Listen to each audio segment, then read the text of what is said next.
Pope Francis has written a letter addressed to every person on this planet, urging us all to protect the earth, our common home. In the letter, he says, "The earth is God's gift to us, full of beauty and wonder, where the fruits of the earth belong to everyone." But what we see today is that our common home has never been so hurt and mistreated as it has been in the last 200 years. We have developed at a greater speed than we could ever have imagined.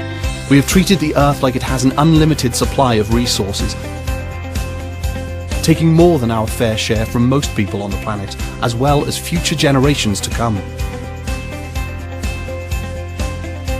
We have stripped the earth of its natural forests, contaminated the earth's waters, its land, and its air. Plants and species are becoming extinct at an alarming rate.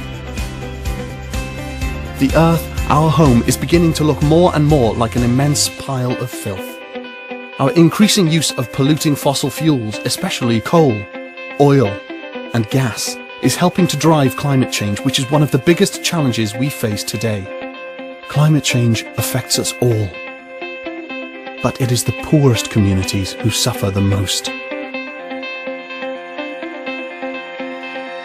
We are now at crisis point, where the future of our common home is under threat. And despite this crisis, there seems to be no slowdown in the lifestyles of the rich nations.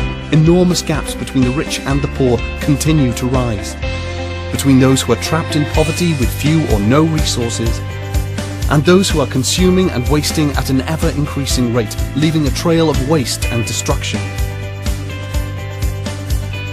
Our digital world is also polluting us with noise and distractions, stopping us from learning how to live wisely, to think deeply, and to love generously.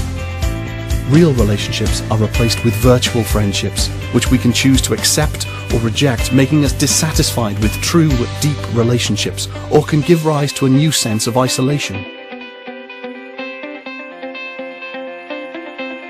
Yet, despite all of this, all is not lost. Young people demand change.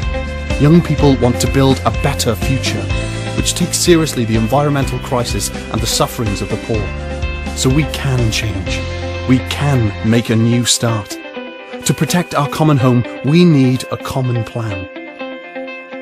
The whole human family needs to work together so that we may sow beauty, not pollution and destruction. Our use of polluting fossil fuels also needs to be replaced without delay. And we need to stop treating the world's resources as an object for profit, with no thought on how our actions might affect the environment or future generations. So let's put love for the world and love for our neighbour into action by living together in harmony, listening to one another, caring for nature, and getting involved with society and politics. Let's undergo an eco-conversion in which we listen to the cry of the earth and the cry of the poor. This means taking seriously things like avoiding the use of plastic and paper, reducing water waste, separating rubbish, and using public transport as a part of our calling to protect creation. But more urgently, we need to slow down on how much we consume and throw away. We can find great joy and freedom in living simply, rather than always on the lookout for what we do not have. We are capable of these changes and making a new start. So let us make that start today. Signed, Pope Francis. Laudato Si, a letter from Pope Francis on care for our common home.